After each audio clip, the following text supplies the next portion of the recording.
On the morning of the resurrection, we read in the Gospel of John that Peter and John went into the tomb and found not only the Holy Shroud, but the face cloth which had been around his head, but which had been folded to one side when he was laid in the shroud. And we call this the SUDARIUM CHRISTI, the face cloth or the sweat cloth of Christ. It is not to be confused with the veil of Veronica, which was a different cloth treated elsewhere. Now the gospel text, which is John 20, says that then Simon Peter, who was behind him, meaning John, arrived and went into the tomb. He saw the strips of linen lying there, as well as the burial cloth, which we call the SUDARIUM, that had been around his head. The cloth was folded by itself, separate from the linen, meaning the Holy Shroud. So we ask ourselves the question, what exactly is this face cloth, this SUDARIUM, that had been around his head? Now, studies of the burial customs of the period, as we find, for example, in the Babylonian Talmud, this chapter called the Moed Katan, talk about allowing for a face cloth to be wrapped around the head when someone died and before they were actually entombed. It was really out of respect for the dead, the way, for example, if we would see someone lying dead in the street, we would cover them. So the family wrapped this cloth around the head of Jesus while he was still on the cross after his death. And then when he was taken to the tomb and before he was finally wrapped in the Holy Shroud, that face cloth was removed and folded to one side, as the Gospel mentions. And that is why there is no image on the face cloth the way there is on the shroud. So the SUDARIUM is a simple linen cloth with a 1/1 weave. It's about 2 feet by 3 feet, and as I mentioned, it does not have an image because it was removed from the face prior to whatever mechanism created the image on the Holy Shroud. Now, historical texts, as well as the verification of science, which we'll see shortly, tell us that the SUDARIUM CHRISTI, or the face cloth, is located today in the Cathedral of San Salvador in northern Spain, at the foot of the Pyrenees Mountains.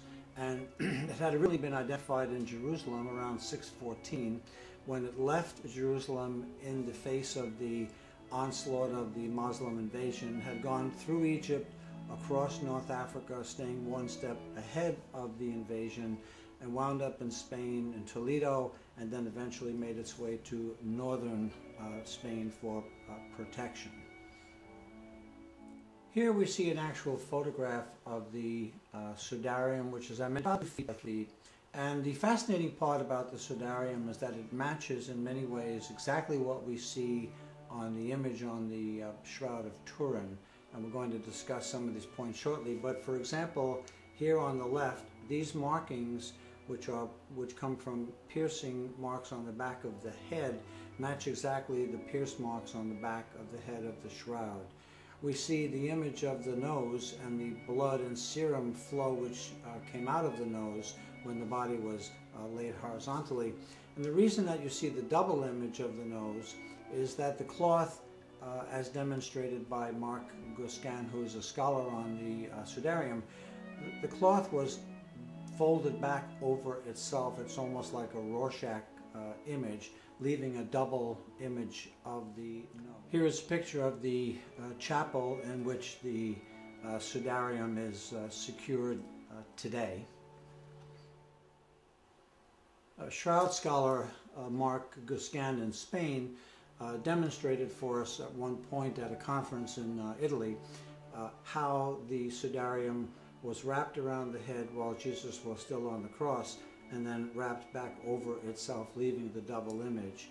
This was a custom in the Jewish Babylonian Talmud, as I mentioned, and this cloth was then removed when the body was laid in the tomb on the shroud. Now, there are a number of points of congruence between the Holy Shroud and the SUDARIUM CHRISTI, or the face cloth. First of all, the blood type on the SUDARIUM has now been typed as a type AB blood, which is the same typing that we find on the Holy Shroud. And type AB blood, which is one of the rarest in the world, maybe 3 to 5% of the world population has AB blood, is a biotype of the Middle East. So we would expect blood from this area to likely be type AB.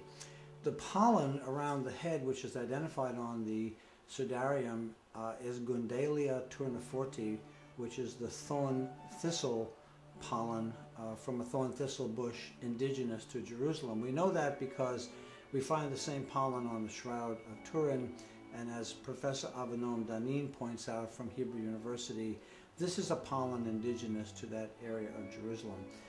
The blood marks on the SUDARIUM match the puncture marks from the cap of thorns, as I pointed out previously, and the ratio of blood and pulmonary edemic fluid is 1 to 6, which is what we see on the Shroud. The nose is the same size, 8 centimeters or approximately 3 inches, because the nose had been disjointed, the cartilage had been separated, and the nose on both the Shroud and the SUDARIUM are the same.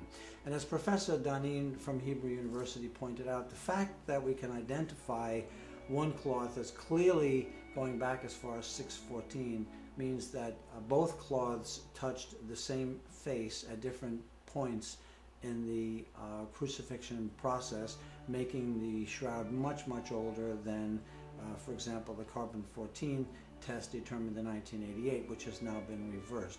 So we do a whole treatment of the Shroud and the carbon-14 test separately.